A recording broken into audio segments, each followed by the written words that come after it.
All right, welcome, friends. Hello. Happy spring equinox and Erev Forum. But thanks for joining us for this this March edition, birthday edition of the Taboo Yes. Topic series we've been doing now for a little over a year. We're very excited to have with us Dr. Ellen Arnold, who is a seasoned educator of educators.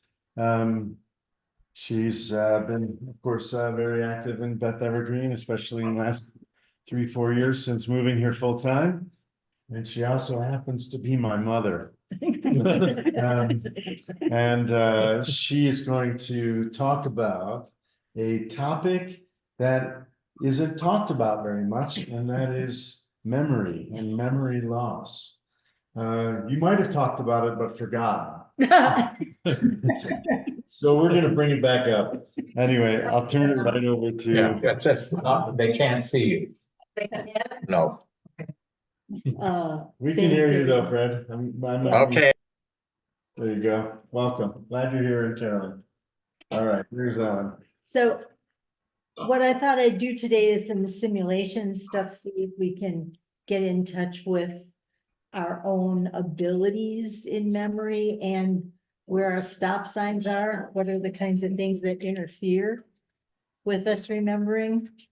And rather than getting into a whole lot of neurobiology, we would try and stay focused more on the here and now and what's going on for us.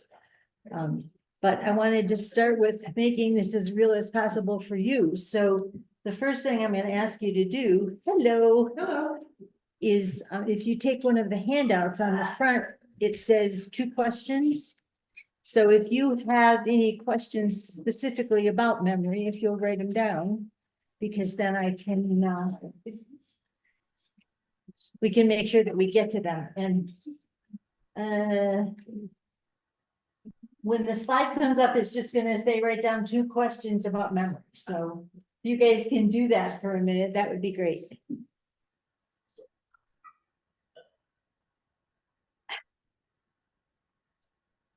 And I don't know how to get his machine to smooth, and he's left, so.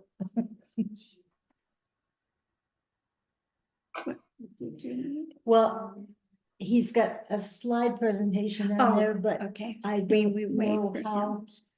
Oh, to show it? Well, it was all set up and he left, so I don't know where. I don't want to touch it because I'll mess it up. It's. I was talking to that person.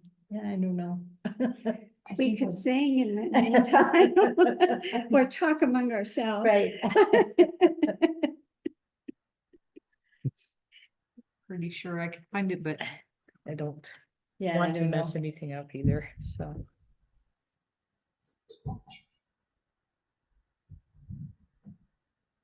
So there are lots of different kinds of memory and different ways in which we can store information, and also different ways that we can retrieve it. And so part of what we need to look at when we talk about memory is which ones work best for you. And in terms of doing that, I thought we'd do a simulation, and we can do it. I think we can do it with you guys on Zoom as well, but I want to try and use your memories right now, short-term memories, and see if we can figure out what kinds of things you do to try and get stuff to stick. So I brought an extra brain in case anybody forgot theirs. Yours is a little bigger than this, but we'll pass it around. And so what I'm going to ask you to do is to tell us your first name. I'm not going to ask you to remember names, but I want you to give us the name of a location that's meaningful to you, anywhere in the world. And it can be a geographic place, it can be a setting, it can be whatever, but a place that's meaningful to you. So I'll start. The place I'm going to name is Higgins Lake, which is up in northern Michigan. I say my name. please. Janet, and Clearview Gardens. Roger, and you'll understand this, Springfield, Illinois. Janice, Monarch Lake. Ginny, Urbana, Illinois. A name of a location that's meaningful to you. And your name. Jamie,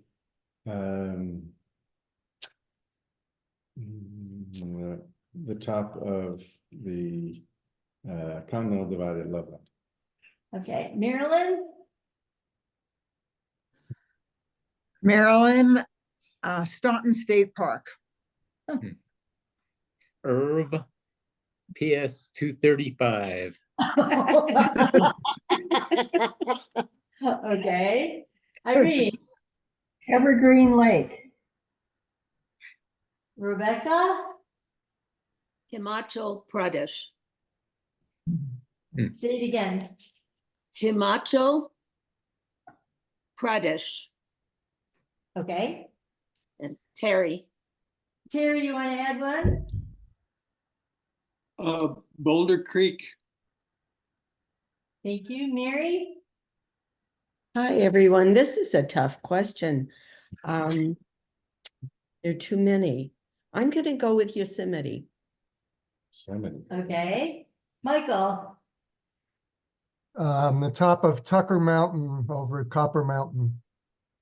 Tucker, Fred or Carolyn, whoever's on. Fred, Toronto. Thank you. Okay, now look around the room and see how many you can remember of what people said. Test yourself. Not gonna ask you to do it publicly, just do it for yourself. We can't see the people on this side, so that doesn't help. Okay,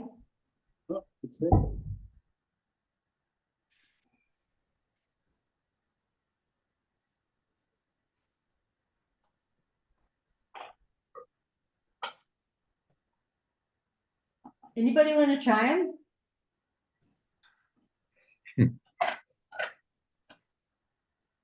Extra brownie points. We do have brownies in the fridge. That I remember. Okay, I can say some of them. Okay, but well, certainly give not me all of one. them. Higgins Lake, and what was it that let you connect to that? I have friends who live on Higgins Lake, or used to anyway, so. Okay, so it was a people connection. Mhm. Anybody else remember one that you didn't know before you came in here today? If you're cheating. I remember one, What's that? Toronto. And what was your connection? People, that's where I was married. Okay, Me too. Marilyn? I remember, I can't say the name of the nunnery, but I knew what Rebecca was gonna say, so. Well, that's not the name of the nunnery. It's the name oh. of the state. Yeah. It's where the nunnery is. So what And was your connection? What was your connection, Marilyn? How do you remember it? Was it because Rebecca's a friend and was important to Rebecca in her life. And then Okay. Irene, Evergreen Lake, because she and I have hiked around that together. Okay, And I remembered PS 235. Right. and why? Even though Rebecca? I went to PS 64 in the Bronx. Okay. Mary? Well, I'm remembering, I think the top of Loveland, maybe for Rabbi. Okay, And I remembered, the sort of other natural places like Yosemite and, behind Copper Mountain for Mike and Evergreen Lake and Higgins Lake as the sort of natural places with nature, like what I was thinking of I love them. uh-huh. Michael got one? So I remember Jamie's obviously because we both ski there. And I remembered Fred's because his was last, Toronto. And let's see what else. Oh, somebody had Evergreen Lake. I forget. I'm not sure I saw who it was. Irene, Irene, okay, yep. good, thank you. So the purpose of this experiment is to say we all make different kinds of connections to things we're trying to learn, things we're trying to store in our memory. And there's no right or wrong. But the more different places we can put information that's coming in, the better the chance we'll be able to find it again. So it's just like on your computer, when you make several copies of the same file, chances are better, even if you don't remember what you called it, you may get to it faster because you put it in several places. So when we're trying to store new information, if we can make connections to the parts of our brain that seem to work the best, lots of people in this room were using people, a location that they connected to a person. And so if that's what works well for you, then that's what you want to try and do. What we did was just happening naturally. And what I want you to think about is how can you use that when it's not working naturally? When you have to be mindful about actually storing something. Jamie, I need to know how to turn the slide. Oh, I'm just gonna close the doors. Okay. I'll try to do that. Thank you. All right. Number 2.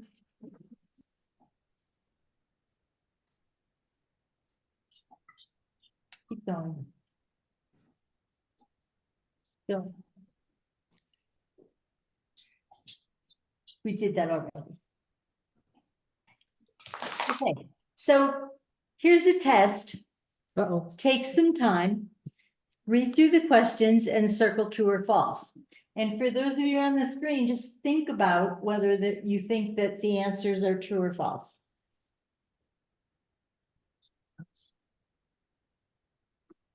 Keeping these, we can write on them. Yes. Okay, They're yours. thank you. Ellen, where are we, what true or false questions are we answering? I was 'Cause I'm in not sure we're seeing the right slide. Yeah, I think so. Should say memory facts, true or false? No, No, we're not seeing that slide. Oh, okay. Okay, hold on.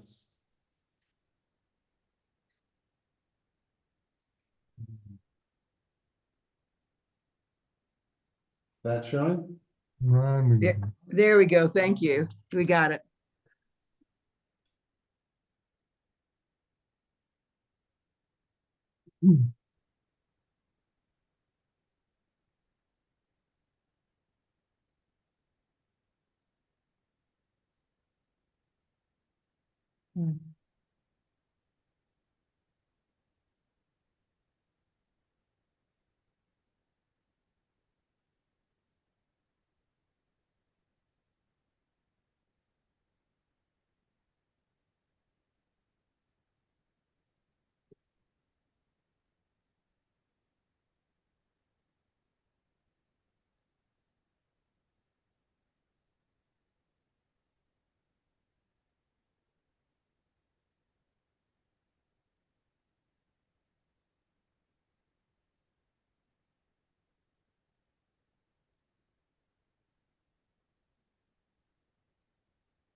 Or OTC supplements. Over the counter. Like Prevagen, you know, that's on. Yes, right. commercials And all the commercials. Every day. And no research to support it. And no research. Right. Looked for it. And Right, that's just what it said. right. Okay, so we can talk about any of them that people have questions about. But the answers to all of them is true. And when we understand more about the brain, we have to look at what does the research actually tell us? And the older we get, the more there is to know about the brain. They're finding out more and more things all the time. But when we are processing information, our brain is constantly sorting what it is we're taking in and deciding unconsciously, what do we want to store? And for most of us, as we get older, we aren't as discriminating about what it is that we need to store, what it is we want to focus on to actually get it to store. The flip side of that is that as we get older, we have more stuff stored. And we need to clean house regularly, especially in our short-term memory, so that there's space for new stuff to get in. And that's another piece that a lot of us, we just have all this clutter. And we haven't really done much to clean it. The one thing about aging is that it definitely decreases our speed. Not our ability, not our processing, not what we can remember, but the speed at which we can process it, input it, process it, retrieve it. It's not true that we have less brain cells when we get older. We may have more. The number of brain cells we have in our brain changes all the time, from pre-birth till we die. And so it's always fluctuating.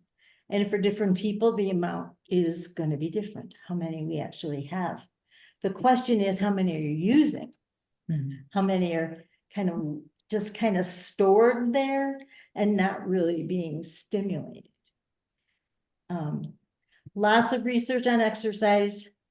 The recommendation today is 150 minutes a week to actually keep your brain stimulated and allowing your memory to work its best. The other thing that happens is when we sleep, our memory, the information that we've brought in, tends to condense, which is part of why sleep is so important. Because if we're not getting enough sleep, we're not giving our brain a chance to take all that information we took in during the day and actually condense it. And if we don't condense it, we run out of space too soon. So we need to find ways to make that happen. Ginny? I didn't know if you're gonna talk about, or if you're gonna mention if there's any information about what kind of exercise is Doesn't best. really matter. As long as it's continuous of at least 10 minutes at a time, Mhm. doesn't have to be 40 minutes of running on the aerobic machine. There's some studies that just suggest that certain kinds of exercise works better for memory if it's a mind-body connection rather than just straight aerobics. Mhm. So watching TV and riding an exercise cycle doesn't seem to do as much for memory as Tai Chi, for example, because Tai Chi is a required mind-body connection. Mhm, mhm. But any kind of exercise is going to help with. Weight bearing too? Yep, anything as long as it's getting you moving, getting the blood circulating, that's the point, Mhm. is allowing for the circulation to increase as much as possible. Even a stationary bike, or even the people who are sitting in a chair using those pedals. Right, It can work because it's getting blood circulation. So it doesn't have to be strength bearing, but it can be. I'm getting one of those.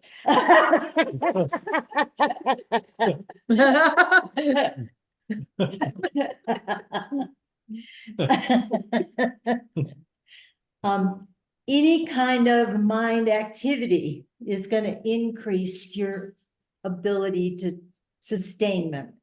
Doesn't matter whether it's crossword puzzles, reading, doing jigsaw puzzles, playing cards, any of the games on your iPad, any of those are going to help with sustaining your ability to remember things. The one thing that they've shown, especially with seniors, is the more socializing you do, the increased memory capacity. Because socialization, allows you to connect with other people. It triggers positive emotion, and emotion is important. Positive emotion is important for sustaining memory. All memories are stronger if there's an emotional connection. So the things that we remember from long term that are strongest are things that have a strong emotional charge to them, whether it be positive or negative. So without emotion, memory doesn't last as long, often doesn't get stored as well, so it then makes it harder to retrieve. Playing an instrument, learning a new skill that's sequential will increase your ability to do sustained memory. The one thing that they're showing more and more decreases memory is multitasking. In part because we're not focusing as much on what we're doing. So if we don't have that mindful focus to begin with, is it really going in? The places where that's not true is if we're doing something creative, something output, if we're sewing, if we're writing, if we're drawing, and we're listening to music without words, that seems to help. That's multitasking if the music stays in the background. If the music becomes foreground for you, then you're no longer focusing on the task you're doing. And so then that's decreasing your brain's ability to focus. Ginny, go ahead. So is there any kind of music that I know instrumental music, but not, is there, because I know when I was in nursing school, I listened to Baroque music Yes. all the time while I was studying, and that helped a lot, I thought. The research shows that music that's 40 to 60 beats per minute Really? is the most effective. And that's because, what does that remind you of, nurse? Heart rates? Uh-huh, Well, a little- resting heart A rate. slow resting. Exactly, but the first memories that all of us have, even though they're not Oh, conscious, Mom. are prenatal. Yeah, Mom. The first sounds we heard were the resting heart rate of the mother, prenatally. And so that rhythm pattern is the most comforting, supportive, positive, and increases our ability to then take in new information. That's why it's not with lyrics, because as soon as you add lyrics, now you're adding another component, and that decreases your ability to focus on what you're doing. But if you don't understand. the Doesn't lyrics, it? it doesn't. You may not think you understand it, but it's still coming in as Really? words Okay. rather than just All right. rhythm or sound But I patterns. asked. Memory loss cannot be reversed. Cannot be reversed. So once a memory is lost, you have to implant it. You have to bring it back. You have to put it back in somewhere else. You can't retrieve something that's totally gone. If it's not there, it's not there. We see this in people who've had brain surgery. They can't retrieve what isn't there, but they can put it back in somewhere else in their brain that can, in fact, hold on to it. But once it's lost, those brain cells aren't going to just retrieve it. Now, for many of us, there's a lot of stuff that's stored, but we don't know how to retrieve it. It's not lost, just can't find it. And that's a whole different kind of thing. Forms of amnesia where they recover the memory eventually is about retrieval, not about storage. That's correct. It's there, Mhm. they just can't access it. How about hypnosis? Does that work? For some people, yes. Mhm. Again, because in the state of hypnosis, your mind is as relaxed as possible. And so there's not any stress, and it's easier to find things that are stored. Especially if you have some pattern for retrieval that works well for you. Like some people, you can't find a word, so some people will go through the alphabet. My mother was great at that. She couldn't remember somebody's name. She would start at the A's and go all the way through Yeah. until she found it. And she always found it. Yeah. But she had this system that she used. And the more systematic you are in your use of memory strategies, as you get older, the better. Because then it's not random. It has a pattern. All the stuff that you see on TV about those great supplements, they're really expensive and there's no research to support that they really work. You're better off focusing on your sleep patterns, your eating patterns, your exercise patterns in terms of really enhancing your ability to remember. And one of the things that I find helpful is thinking about which parts of my brain seem to work best to remember things. I know that when I store something in certain parts of my memory, it's easier for me to find it. Whereas if I just take in information and don't really have a connection to it, I may never find it again. It's in there somewhere, but I don't know where. And so the theory of multiple intelligences is that it gives you a framework for thinking about different kinds of memory systems that you have. We talked about the music one because that's the very first one to develop. So we know that that's already operating at 20 weeks prenatal. Before you do the multiple intelligence, there's a question about what does condensing mean? Ah, good question, Mary. Thank you. Condensing means taking stuff that's kind of big and condensing it into something that's smaller. And we usually do that by creating some kind of analogy to it. So for example, if I'm trying to remember the words to a poem and I create a first letter mnemonic using the first letter of each line, that's condensing. It's making it smaller, but giving me a tool to be able to retrieve it rather than having 75 words. Now I only have 2. And so that's the process that you might go through. And the same thing would be true of, let's say I've read a book and I want to remember some of the details. If I draw something that has symbols of the things I want to remember, now I've condensed it into another language. It's no longer words, now it's pictures, condensed in a different form. When we talk about a picture's worth 1,000 words, that's a form of condensing. So anytime you translate from one kind of intelligence to another, you're condensing and increasing your ability to retain. Okay? Questions about, yes, Ginny. No, I was just waving to Susan. Oh, okay. Oh, okay. Hi, Susan. So the one piece about memory that I want to focus on now is this part, and that's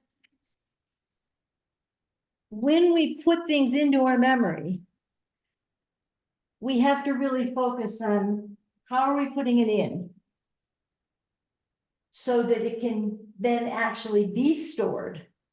Because half the time, we haven't really paid attention, attending to what's coming in long enough in our short-term memory to store it. Well, if we don't have it in our short-term memory, it's never going to go into our long-term memory. And short-term memory is really only 20, 30 seconds. And so that's what happens if somebody introduces themselves and you don't do anything with the name. And then it's gone. It's like, whoa, what was that person's name? I can't remember. But if we actually do something with it, we focus on it, we try to make a connection to it, then we're channeling it into the processing part of our brain. So then we have a better chance of remembering it. So we have to figure out, is it input that's not working? Or it's inputting just fine, but we're not making good connections so that we can store it? Or it's all up there, but what we're having trouble with is output. Can we find it to take it out again? And for seniors, that seems to be more of a problem than the other two. It is for me. There's a whole lot of stuff that I know is up there, but when I go to pull it back out, it's like, what was that word? Or what did I call that? Or so it's the retrieval piece that takes more time.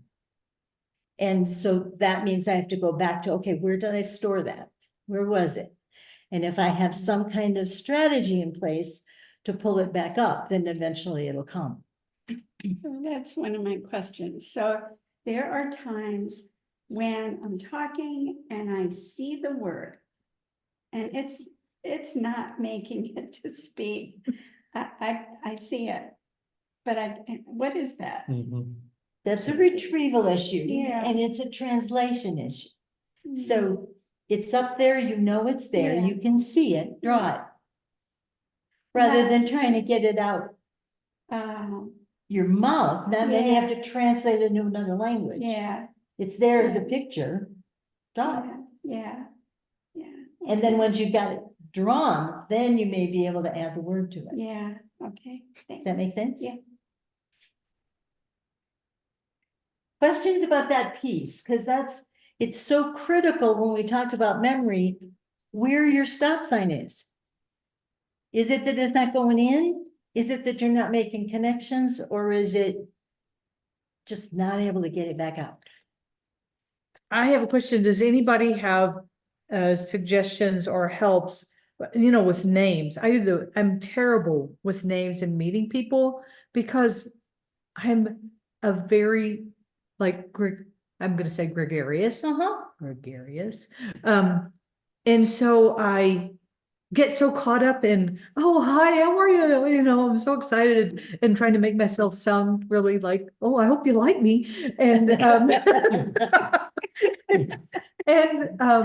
when I do that, then I'm like, oh dear. They're not gonna like me because I'm not gonna know their name the next time I see them. It's really hard for me. This is a real strength for you. The people smart part is a real strength for you because that's the part you stay focused on. So if what you're trying to do is to store something into this part of your brain, That's the word smart. that is the word smart part, then it's like, okay, what do I have to do to make that connection? When is it that words work for you? When can you get to words? Oh, okay. Yeah, is that a real question? Let's set the music. When they're set to music, Uh-huh. absolutely, when they're set Yes. to music. Okay, I mean, I used to memorize scripts, so I would sing my scripts. so if we come up with this pattern, Uh-huh. this is the part that's a problem. You want to use these two to make it work, Okay. because those are the two that are strongest. So when somebody says their name, if you repeat it in a song in your head, or take the syllables and make them into some kind of musical symbol for you, Mm-hmm. chances of you being able to get them back out are going to be better That's a really good because idea. you've set them to the strength. That's a very good idea. Janet. Another suggestion, because I Go do for it it. all the time, is yes, the person told me their name, I shared my name, we start talking, it is out of my brain. And I simply say to them, I have forgotten your name. And they tell it to me again, and now I'm focused because I had to confess that I forgot their name, and they often confess that they forgot mine. So it's Right. not a problem. So what Janet's describing is using the self-smart part of her brain. Because Janet's really strong at being reflective and being honest about herself. And so she'll say to the person, I'm sorry, I don't remember. And because she self-discloses, now and you said, now I'm more focused. Yeah. Because you're using this part of your brain, Yeah. which is a real strength for you. Does that make sense? Yeah, especially knowing Janet. Right. And In terms of an example of using the music smart, yes, so I repeat the name. And with music, like in my head. Ah, Ginny, which is melodic, right? Ginny, not hearing it makes it sit better than, yeah. and some people using their music smart part will repeat it in their head the same way the person said it. Yeah. So then you're using their music instead of yours, and that's another possibility. Anybody else have other ideas of things that you use to remember names? Well, if it's a name and you're having a conversation, if you use the name in the next sentence or two, that helps. Playwrights do that all the time too. They'll have different characters repeat each other's names so that we know who the people are. I try and associate the name with something about the person. See how that works out. It's usually works. Mary in Yosemite. Yeah. In Higgins Lake. Like having the connection, that helps me remember the name if I put them together. And when you're doing that, are you doing it as a picture? No. You're doing it just as a word connection? That's a good question. Maybe I am picturing it. Yeah, I guess I am. Think about it. It is visual, but it's not like, colorful painting. No, it doesn't need to be, but if there's a visual source for it, Mhm, then that's being stored in another section of your brain. mhm. Anybody else, Marilyn? You're muted. I used to really be good at names and I'm not as good as I used to be. And I'm the same way. What Janet was saying is, you start talking to somebody and then you don't remember their name. And so I've started trying to repeat their name. I was working with Joanne today and two other gentlemen, and I couldn't remember which. I know one was Jeff and one was Chuck from when I met them 3 months ago, but I didn't remember which was which. And I had to wait for one of them to call the other one. And after that, I kept repeating their names. So now I know which one is Jeff and which one is Chuck. That's funny. Anybody else? Mary? Just some of the things that have already been mentioned, I certainly try to use. No, because I remember words best in story context. I asked them to tell me the story of a name. Oh, that's a good idea. Tell me how you got your name, or tell me about your name. Is a nice way to remember that. And then if you can't remember it, you can also say, yeah, tell me about your name again. That's right. That's a good. Irv called me Marlene on our first 3 dates, and I said, I'm going to date this guy till he gets my name right. And now we've been married for 55 and a half years.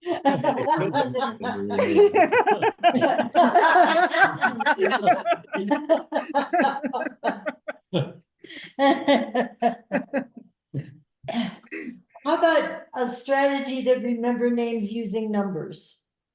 Numbers or logic or sequences? How does that work? I do syllables and gematria. Okay. This makes me a little nauseous.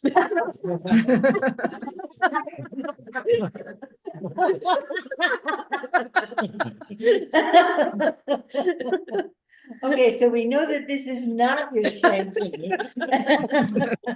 I'm all about to-do list. I've tried to give it up, but I will not remember. I will not remember if I have to do something. I mean, I will, maybe, but it'll come up. And so to get it out of my brain, it goes onto a to-do list, and then I don't think about it. So I find it helps to like let it go. Yeah, definitely. And making a list actually gives your brain freedom. When we talk about sweeping things clean, Yes, it's that. it does that. Otherwise, we focus on it and focus on it and focus on it because we're so afraid we're going to forget. And then we don't have room for anything else. Yeah. When I was younger and working, I would keep the pen and paper by the nightstand. So there I am ruminating in the middle of the night instead of sleeping. And then I would be able to just write it down. Right. That's an example of condensing. Because Exactly. now I just have to remember that I made a list. You can find it. And where it is. And where you put it. Well, and there are people who use to-do lists in different places. So for you, it was a nightstand. A lot of people use them in the car. I have a pad of paper in the visor.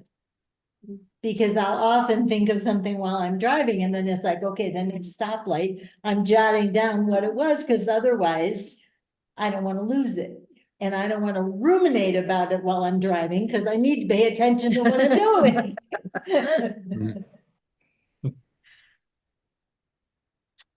So I'm trying to think if we used all of these in terms of memory. We didn't do this one. connections to body smart or something physical when you are trying to learn somebody's name. Mhm.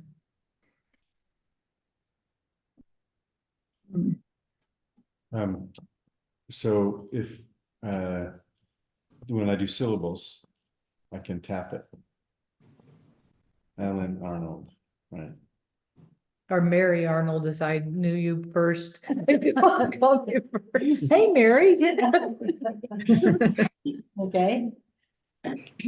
Some people will remember, like if they shake somebody's hand, Mm. they connect the motion to the person's name or the feeling of how Mm. tightly they grasp your hand. So that would be a body kind of connection that you might make to doing it. Or thinking in terms of an action related to the name itself. So if I'm trying to remember Russ, I might think rush and then see him running. So I've connected a movement to a picture to the name. Yeah. And again, the more ways we can store it, the better the chance we'll find it again. I think my problem is that I could make any of these different connections. I think I remember the name, but then I will forget the connection. So I won't remember. I'm afraid it won't help me. So the information stored, but when you say I can't remember, it's because you can't retrieve it, Mhm, because it's still there. mhm. If you made those connections, they're stored. Then the question is the output. How do we get it back? Where is it stored it? Mhm. And the more mindful we are when we store it, the better chance we'll find it again. So for many of us, memory is such an automatic process, we don't think about doing something to make it happen. Right. And the minute you make it mindful, okay, I'm really going to focus on the sound of that person's name. And I'm going to repeat it as if there's a tape in my head hearing them say it 4 times. Mhm.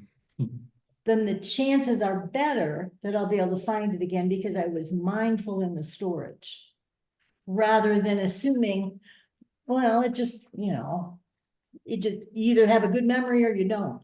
No. You can actually make memory happen by being more mindful in your storage process. Of course, the other problem I have is when I meet somebody new, my first thought is, let's see, what are the odds I will ever see this person again? Well, so you're choosing. Yeah, right. You're choosing which one you're gonna store. Right. Yeah, I really need gonna- this information or not. Discernment, Yeah, That's right. Yeah. And the older we get, the more important that is because we don't have as much room as we did because so much of it is full already. Rebecca has a question. Rebecca. So I'm a very visual learner. And when we meet people, we pay attention to their hair, to the jewelry they're wearing, what they're wearing. Go into a nunnery with 120 people who have no hair, no jewelry, and are all dressed the same. Right. And the first year that I was there, it was quite the challenge. And to make matters worse, they all have 2 names and they're unisex names. And so you could have Tashi Lamo, Lamo Chodron, Mingyu Chodron. And so what I did, it didn't work out really well. For each class, I had an attendance sheet. And when they came in, they'd have to check off their names. And I'd stand right next to that attendance sheet. Well, for the first 2 or 3 who wandered in, it was fine. But then when they came in a rush, and this one would say, "Oh, check me off." Well, Um, so that was quite the challenge. Wow. Definitely. But because you're so visual, Rebecca, I'll bet you got to where you were really picking up on eye color, eyebrow They have shape. the same color eyes. But their facial features Yeah. become so much more Right. important. And then every year there are two nuns, I get confused. And when I finally get them sorted out, I look at them and I think to myself, how could I have ever confused them?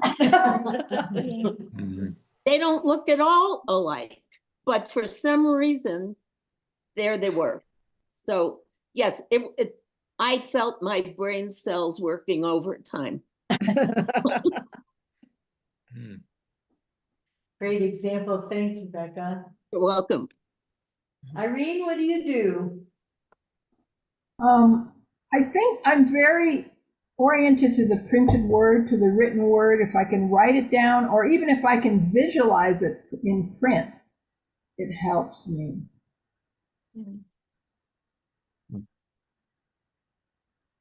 When we look at the process of visualization, we know that it's incredibly powerful. And that's another tool that we could be using all the time when we're trying to learn something new. So either condensing what we're learning into a picture, or seeing the word in our brain, or visualizing the movement that we're trying to master. But the process of visualization is so powerful and so underutilized. And we know from a lot of the research on remembering body movement, for example, you look at athletes who you watch Michaela Schifrin before the start of a slalom, and she's racing the entire course in her head before she leaves the starting gate. Research on basketball players. Oh, yeah. Who have mastered the art of doing free throws, but when they take them and have them just sit and visualize doing it, they score more than the people who are out on the court actually practicing it, once they've learned how to do it. I was just listening to NPR today, and they were talking about young women learning to play basketball. And when they're young, they push, because they're not strong enough to shoot. But they have gone to this whole, they watch now, they can use their YouTube or whatever and watch a really great shooter over and over again, and you can actually feel, that in your body. Right. And that's how basketball athletes are really, really taken off in terms of their ability, physical abilities. Right. It's awesome. And we know that not only can it help with the movements itself, but it helps with ingraining the memory, improving your muscle memory, even if you're not doing it with your muscles. So visualizing it and feeling it is almost as good as doing it physically, once you know how to do it. You can't use the visualization technique if you don't have the skills first. But in terms of memory, visualization is just such an incredible tool. And it's underutilized by most of us, which is too bad, because it's easy enough to use and you don't have to have good sight to do it. You just have to be mindful of creating the vision in your head. Let's look at the next one. I think we've covered most of them, but We didn't talk about nature smart. nature smart. Well, Jamie did a little bit when he was Oh, yeah, talking he did. about Yes. the geographic locations and the physical places.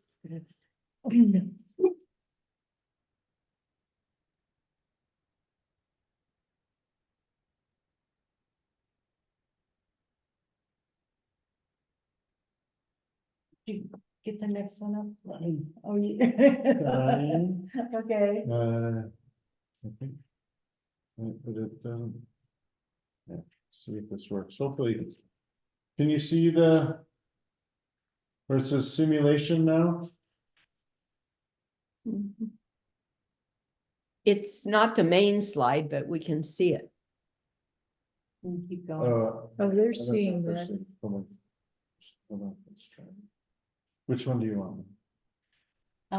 The one about the first multiple intelligences one, I think it's the next one down. Nope, next one. Nope, keep going. Keep going. That one. In terms of the sequence in which these develop, there's a interesting sequence in which all of these unfold. And we know, for example, that we talked already about music being the very first one to develop, because that's the only one that we know is creating memory prenatally.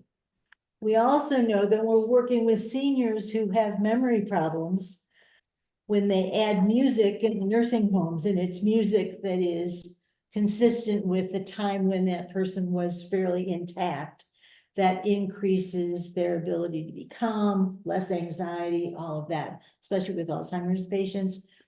I remember with my dad, when I would play Frank Sinatra stuff, he would just calm right down. It was just because that was an era that was relatively calm for him. So we know that music is an incredible tool, and it's the first one and seems to be the last one. That it's the lifelong process that we all have. Vision is or picture smart is the second one to develop, and that's immediate at birth. So from the time the child is born, they're already storing images and seeing color and shape. All those toys for babies now that have all the zebra patterns and that kind of stuff, because they know that this is already being stimulated and they're already storing those memories. And the next one to develop is body. And the reason it's important to go through the sequence is to see which ones worked best for you at a certain time in your life, because those are ones that may still be the strongest. The ones that were weakest, I'm not going to ask Ginny to go back to math smart when it makes her nauseous, because it wasn't probably wasn't a real positive experience for her. On the other hand, you are very organized in a lot of ways. And so that's part of this. And it may have as much to do with memory of math teachers that didn't teach math in a way that you learn best, as much as whether or not you had the capacity to master this kind of content. But when we look at where in our whole life cycle memories worked the best for us, which intelligence was being framed, which ones were being utilized the most, that's another way to get a handle on what your strengths are. We know that this one is already operational. Self-smart is already operational by the time an infant is a couple hours old. How does a baby communicate that they're hungry? How do they let you know how they feel? I mean, it's not like they have to have words to communicate it. It's very early. Words come later. But for most kids before they're a year old, they're already starting to use some words. The words may be a little strange sounding. They may say instead of mother, but you get the idea, and they're trying to form words at about a year. Then comes numbers and organization and structure. And nature about the same time. These two are linked. Number smart and nature smart are pretty closely linked. They operate at about the same time in a young child.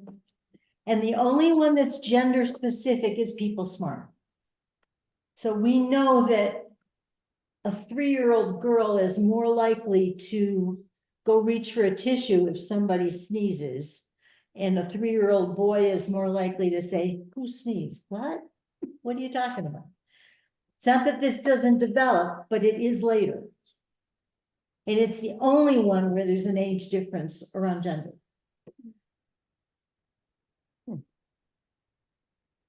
Questions about any of that?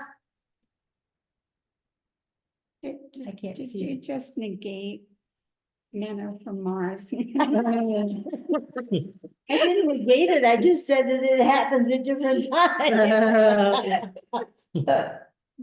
Oh, and the other thing people ask about all the time is left and right brain, because there was all that stuff and that. Yeah. Yeah, and what happens is really interesting, because it's not left and right.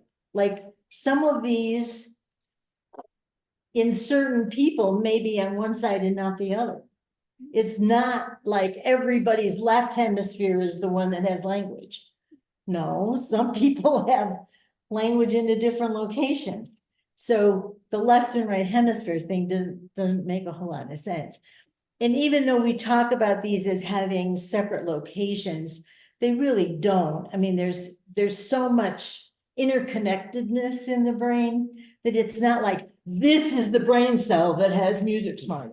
Well, we know that music smart is located somewhere in the back over here, and we know that it's connected to both hemispheres, but we can't really say, well, that's where everybody's music smart is located.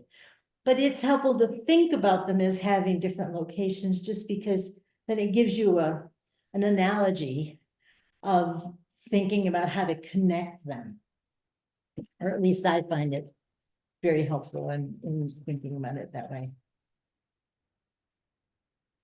So if we're trying to learn something new and store it in our memory, we have to find ways to be mindful. Not going to store it if it's not mindful. So the next piece is to think about what can you do to make things mindful using each one of your smart parts. And that's what the next one is. If you want to bring it up, Jamie.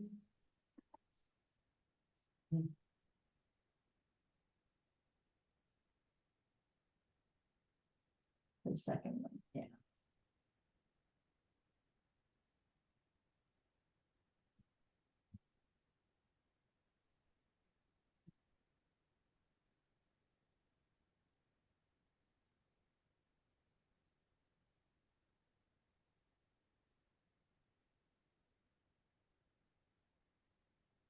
Self-talk questions, so. Mm-hmm. Is that what you guys are seeing? Self-talk questions on making memory mindful? We're still seeing the first slide of those two, I think.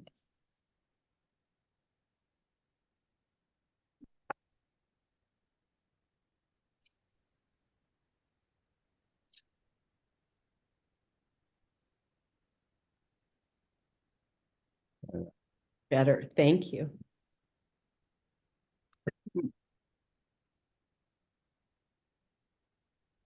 So if you're trying to make something mindful for yourself, what's something you might do? Well, what would your first reaction be? How do you make it mindful? Thinking that I want this to really stick in my brain. What do you do? Place attention. Place attention right there and let all the distractions go away.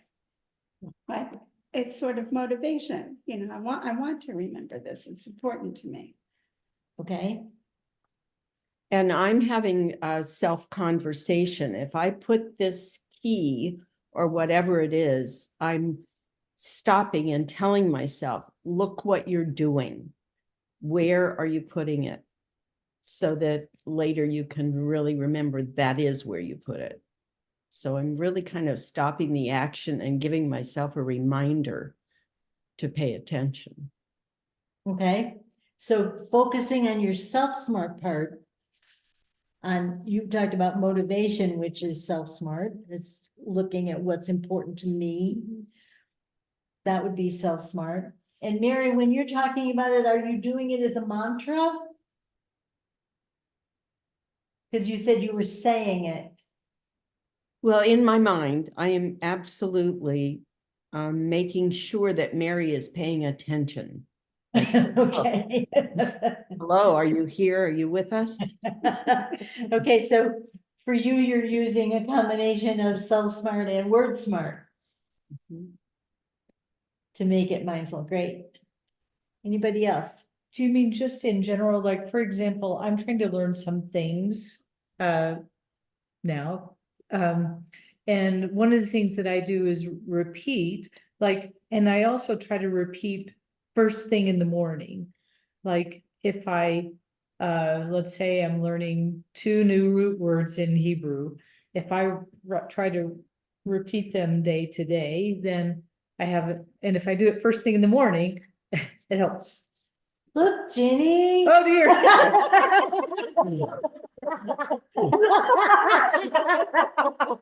She's holding up the number smart.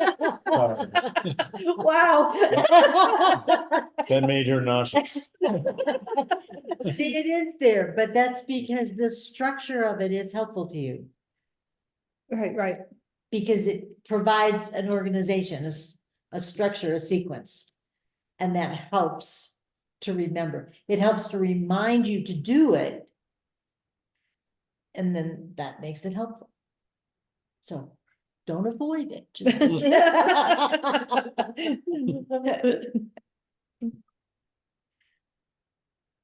Anybody else?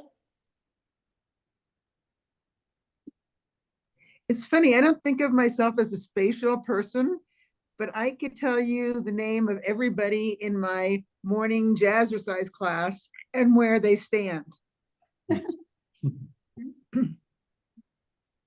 And I don't know why I remember that. That kind of skill we call pegging. And if you read about people who are extraordinarily good at remembering things, they create what they call pegs. So for example, if I'm going to use pegs with my grocery list, I'm going to go around my kitchen and I'm going to visualize. I need flour for this cabinet. I need tuna fish for this cabinet. I need milk for the refrigerator. I peg the items to the location as I go around the room. And then when I get to the store, I just see myself walking around the room and know what things I have to pick up. And pegging is a wonderful way of condensing and structuring information and giving you a tool to remember it, as long as you remember to sweep it clean afterwards. Because you don't want to pick up the same things next week that you did this week. Right. So you have to be able to sweep it, but Roger. I have a question. Yes. It just reminded me of something. Years ago on TV, I saw a memory specialist quote on some show. I'm pretty sure one of the things he did was someone would read something maybe 10, 15 words long, and he would immediately say it backwards. And I just wonder how in the world how can you do that? Well, there's a lot of different ways to do it, but one way that a lot of people would do it is visualizing it so that you can then read it back. If he's got a picture of it on the screen, it's easy to read it back. It's harder to do if you're using music, because then you have to reverse the whole, that would be tougher. Yeah. And he would have trained in it over and over and over again. In how to do it, How yes, to do it. that's right. Yeah. Yeah. Yeah, Yeah. till he could do it. on For TV. most of us, using memory strategies is very effective and requires concentration. People on the high end of the autism spectrum, however, are usually incredibly gifted at doing that. And they have no idea how they do it, it just happens. But they they have that part of the brain just We just saw incredibly. somebody with an autistic boy, and he would just spew out definitions of things that, it's like he had the dictionary in his brain. Yeah, it's a true story. It's called Tyson's Run. And the actor who plays the autistic child is also autistic, and he's been acting in many things. And because I looked it up, because I thought, I wonder if it was just an actor that studied kids with autism, but no, he had it. And yeah, he was quite brilliant. Yeah, and he would say things back. So that's one of his strategies. And when we look at somebody who is not neurotypical, they're often extremely strong in one of these, like picture smart, and void or Yeah. have limited amount of people smart. That's one that's very hard for them to access because they don't innately have those people skills. So what we're looking at is what's the balance? And in my work with special ed population for so long, it was really helpful to get kids to think about which ones am I really good at? Which ones do I have trouble with? And how can I use the good ones to work on those other skills? So working with an autistic child who was strong in picture smart and getting them to visualize a scenario of playing with another child, how to do that, they could then follow the picture because innately they're not going to think about what's the other person going to need. Ellen, Yes, you know, sir. Memory is very fascinating. What I would like you to touch on is the fact some people are visual learners and some are auditory learners. And it seems that they have two compartments, and the one they don't connect. The visual compartment doesn't connect to the auditory compartment. Very, very strong visual learner, and no matter what you do, you can't seem to get them to use that other modality, correctly. I think that's true in terms of the modalities, Fred. We only have 5 senses that we could use to take things in. And most of us rely primarily on visual or auditory. There's tactile and then there's some other smaller ones. But because we don't use taste very much, for example, when we're learning it, in our culture anyway. But once things come into our brain through whichever channel it takes, then we have the option of which one of the intelligences are we going to connect it to? Because somebody might be really strong as a visual learner, seeing things that were visual, but then convert it automatically into words once it gets in their brain. May not stay as a picture. And so we've got all these translations that are occurring between the modality input and the processing that we actually use. And then when we go to get it out, some of us might be good at getting it out in words. Other people are better at getting it out in actions or getting it out in pictures, drawing it or whatever. So we need to look at the whole process, and it sounds simple and it's really very confusing because there's so many different choices all the way along the line. But you're right in terms of the modality piece that some of us are much stronger getting it one way or the other. There aren't too many of us who have equal strengths in the same sense. You had a question, Jane? 2 comments, prompts for you to comment more about. One is, speaking of the senses, it's often described that the olfactory, the sense of smell, is closely connected to memory, and certainly know with dogs, with animals, that they have an unbelievable, memory. Like you smell somebody and they know exactly who it is.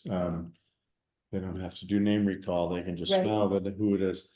The other is in some of the Musar teachings, the description of in trying to deepen or imprint the memory for the input side, that emotional energy has an impact. Yes, That, you know, that if you get really excited about something or passionate about something, or we know when we tend to remember events where we had a lot of fear or a lot of joy or a lot of an emotional response. So maybe those two. sure. The self-smart part, which is the part that connects to emotion, is incredibly important for any kind of storage. Long-term storage works best when there's an emotional connection. The emotional connection can be something externally created, or like in Janet's case, I'm motivated to do this. That's going to increase the relevance and increase my emotional connection to it. And we know that emotion is really strong as a source for seeing or remembering detail in an event that's occurred. So think back to an experience in your life that you can remember in incredible detail. You know, I think we all remember, for instance, when JFK was killed, where we were, what we were doing. We remember 9/11, where we were, what we were doing. That's the emotional content. That's exactly right, Fred. And that would be an external event. I'm thinking about things like the death of someone that was close to you, or the birth of a child that you can just remember in vivid detail. And that's because of the strength of those emotional connections. And you're right about smell as well. That's one of the senses that seems to connect the most with emotion and memory. And so for those people who have a strong sense of smell, the smell of a particular perfume or a particular flower or a particular Cigarette or pipe smoke. yes, that brings back emotion and then memory. Yeah, it's really strong. How about any of the questions that you wrote down at the very beginning? Anybody have any they wrote down that we haven't really addressed? I, Go for it, Irene. I think I heard the word clean in terms of cleaning out memory, sort of like with the computer. If you load it up too much, it doesn't function. And could you speak to that, or how that how that works, or how necessary it is, or whatever? It's extremely necessary in short-term memory, Irene, because our short-term memory capacity is smaller. Our long-term memory has unlimited potential in terms of how much we can store. But short-term memory, we really have to sweep clean so there's room for something new to come back in so that we can really focus on it and input it into our brain. But long-term memory, there doesn't seem to be any ceiling to how much we can store if we've condensed it well. Ellen, Yes. like we talked about the to-do list, but what are some other strategies to clean? To clean it out? Well, meditation certainly. Yeah, would help. Yes. Is another Yes. one. Listening to nature sounds is another one, something that's more meditative and allows you to just kind of relax and let things go. Any of those kinds of tools will help clean short-term memory. Have you ever done yoga nidra? No. There's this thing called yoga nidra. It's about, Irene, you can help me with this. Yoga nidra, does that mean sleeping yoga or resting yoga? I don't know what nidra means, but yes, it's the idea is going into this semi-sleep state. And you're not really, and you can Google or look up yoga nidra on YouTube. And that what it basically does is they'll say, they use this very precious tone in their voice. And they will say, I visualized my right eye, and then I visualized my left eye, and then I visualized my right ear, and then by that time I'm usually asleep, but it's very I would think that would be a really good, because you can just imagine the sweeper going back and forth across your Right, brain. right. Yeah. Kind of sweep it clean, yeah. Cool. I do have a question if Go for nobody it. else. Okay, so some of my questions were, so, how about exercising your memory and how does exercising help, like the pegging, are there different things? And then how do people, like, I saw this one guy who knew the entire Quran by memory. How do you do such a thing as that? Well, the first part of your question. Read it again. The first one was exercising your memory. Like, I know people build those memory castles and there's techniques, but I know just for every day-to-day memory, all these things that we've been talking about. But if you want to like really like exercise it, Any of the mind games will help. And using like, because numbers are not your strength, doing more, what is it, Kudoku? What do they call it? Sudoku. Sudoku, right, because that's a more organized, structured kind of mind game. But any of them, the crossword puzzles, all of those help stimulate those brain cells, and that's what you're trying to do. That's the purpose of any kind of exercise, is the stimulation. And if you want to get into really working on memory per se, then there are all kinds of books on pegging or on condensing, or, you know, with all the different breakdown of strategies that you could be using for each one of them. But for most of us, it's really more about how do we make sure that we're living a lifestyle that's going to support the maximum amount of brain usage we can for as long as we can.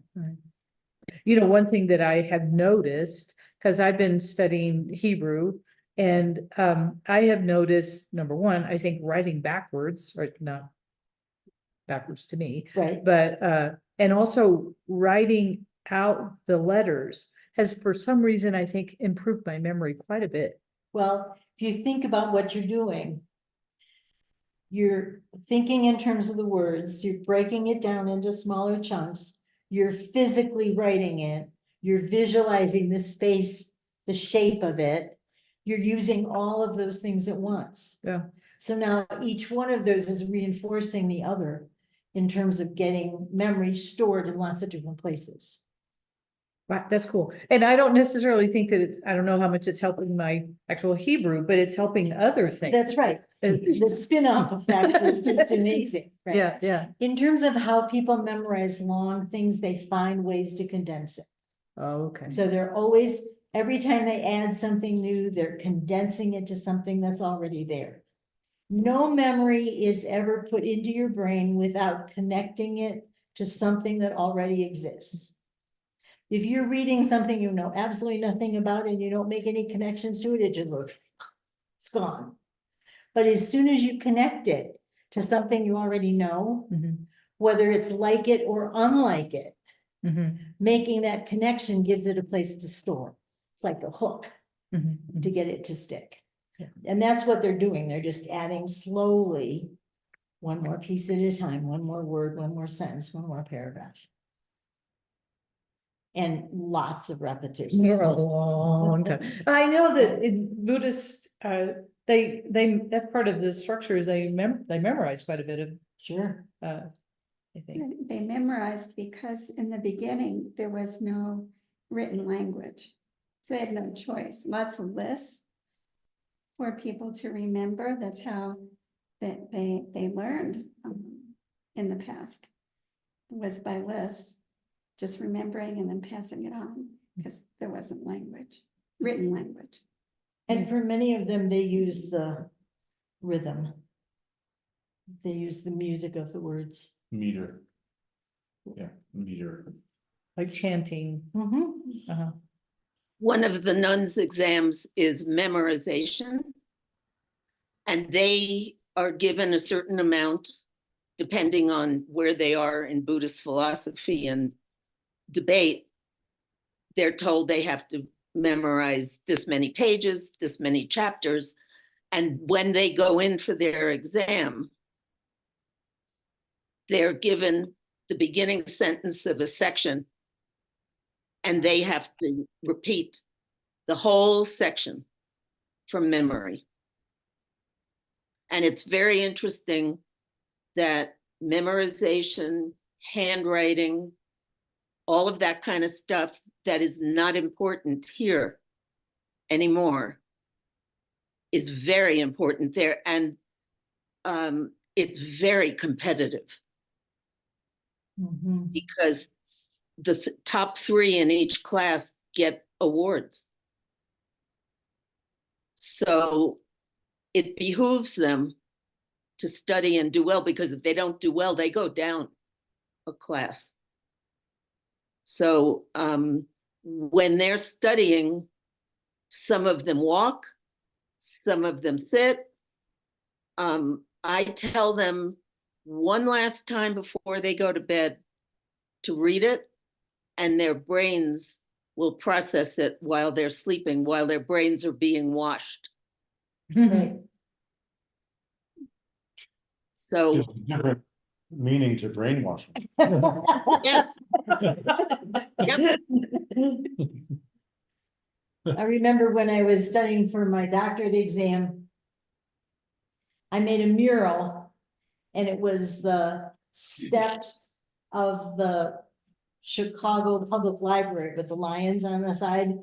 And every one of the steps and every one of the pillars and every one of the parts of the lion, I attached some theory or somebody's name or a date or something I wanted. And I condensed this whole thing, and then I walked for miles and just kept visualizing that whole thing and pulling out what all those parts were that I had attached to each one. And as soon as I sat down to take the exam, which was one question that you had to write for 4 hours, or you had 4 hours to write it, the first thing I did was draw that.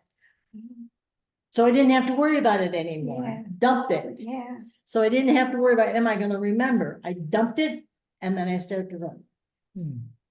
But that's the kind of condensing that you need to do when you're really trying to gather a whole bunch of stuff into one place and make use of it. So, anybody else Ellen, have if I any may questions? just say, oh, sorry. Go ahead, Fred. Okay, I guess this is the physician part of me, but you know, as we age, there are physiological changes in the brain. The brain decreases in size and weight, whether we lose neurons or whether the neurons shrink in size or whether the synapses change. But I think we have to realize that no matter how hard we try, and all these, all these things we're talking about will help, but there are physiological changes to the brain as we age, and there's only so much we can do at one point in time. So I think we just have to realize that we are fighting nature in a way. That's true, Fred, and the current research suggests that it isn't about size, but it is about speed. That the older we get, the more we have to deal with the fact that our brain is going to process and retrieve slower. That one they've proven. The rest of them, it's like, it depends on the person, because there are certainly some people who've managed to create wonderful new things when they're in their older years. And so the brain still has all kinds of capacity, but it does change. And we certainly do lose brain cells, but we're also recreating new ones. And the other piece is that the brain is very plastic, in the sense that if some cells are gone and don't function at all, the brain will automatically try to use other parts of it to do that kind of learning. That's what physical therapy is all about. That's what rehab is about, is training other parts of your brain to take over the parts that weren't working anymore. So we have lots of capacity that we haven't yet tapped, and we all have the potential to improve our memory regardless of how old we are. So keep And at there's it, always guys. AI. Right. Follows fails. And that it's really okay for us to use tools when we need to. Google is really helpful. Alexa? Where did I put my keys? Right, right. Awesome. Roger? You said I mentioned something that's happening to my brain, I guess, as I get older. I'll be discussing some topic. And this happens all the time. I'll start to discuss something and there's a certain word I need to use. And some little part of my brain back here says, you're not gonna remember that word, are you? And then, and then I can't, but it'll come to me 5 minutes later. Not 3 in that's. You're lucky if it's only 5 minutes later. Yeah, and that's a place where this kind of stuff that we're talking about can be helpful, because if you have a pattern that you could be using to go back to, okay, where was it? Where did I store it? What's it connected to? That increases those traces so that you can find it quicker. Mhm. Or that's the goal anyway, Mhm. to try and find it again. What I want to just thank you for is it just reminds me, I think there's always a sense of maybe what Dr. Simon said, well, I'm getting older, I don't remember, blah, blah, blah. But this is all about effort. Just make a little effort. You get a really big return on it. That's right. And I think maybe we don't realize this without learning a little bit about how all this works. So thanks, because You're I really welcome, didn't Janet. know any of this. Cool. Mhm. Awesome. In one of And I the, think we need a sense of humor. Oh, Definitely. I was gonna say, the brain starts out wrinkled, so Yeah, it doesn't really age. The other piece, in Musar, the Orchot Sadiqim talks about memory as a virtue, as a midah, and forgetting. Mhm. And that's the washing piece. And it had, today went and visited with somebody who has Alzheimer's, a congregant, has a dementia, and sometimes, forgetting is an important part of forgiving. And sometimes we release anxiety and inherited trauma and the like, and just not to forget that the goal isn't accumulating as much data or memorizing as much as possible, but both the input and the output and the cleaning, they're necessary parts of the process. Right, you have to, in order to learn something new, you have to forget something you had, right? To empty the cup as well. So that's also a piece. Any last closing comments? Just keep working at it, you guys. You can do it. Oh, I have a question. So a lot of research recently has talked about the role that hearing loss plays in memory loss. And I was wondering, I know that might be a big topic this is a long Southern goodbye for me. And then what else was I thinking of? Yeah, I'm not familiar with that research. I don't know that. Well, for our follow-up. So, Tony used to say, I can't hear you unless I have my reading glasses on. There's a mixing of the synesthesia and, I forget so many things, but the one thing I don't forget is the word for forgetting a word, which is aphasia. So who knew? Do you want to say a word about the next, any more adult ed coming up? Go ahead, Jen.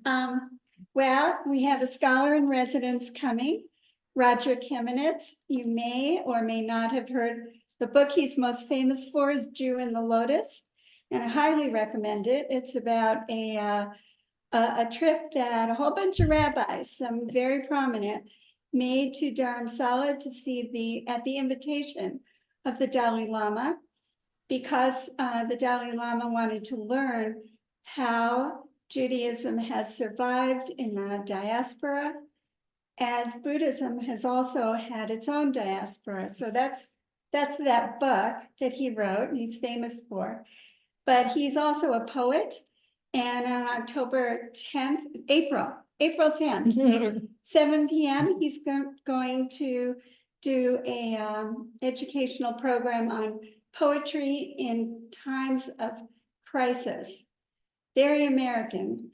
And then on the very next day, April 11th at 7 p.m., he is going to do a dream workshop. And he has expertise in that. He has his own website, I think, called Natural Dreams or. Irene might help us with that. Yeah. It's, you can just Google Roger Kim and it'll Yeah. take you there. Yeah. He's written a book about dreams, but I can't remember the title. History of Last Night's Dream. Yeah. I remember it. It's right there. Yeah, and his system is called Natural Dream Work. Yeah. So come, it should be fabulous. We're very honored and lucky actually to have him come.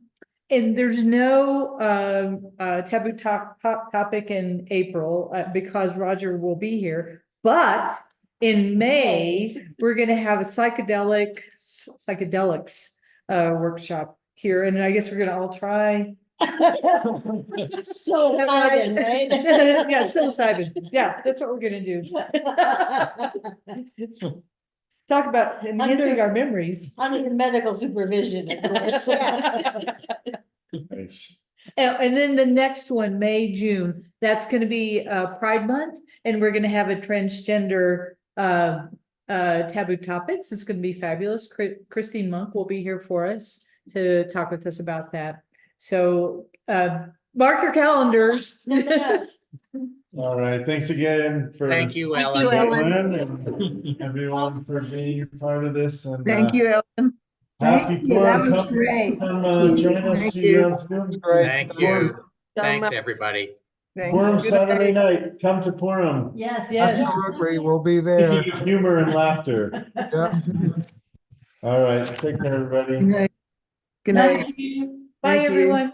Good to see you Bye. all. Good night. Bye, Irene. Thank you. Bye. Mm.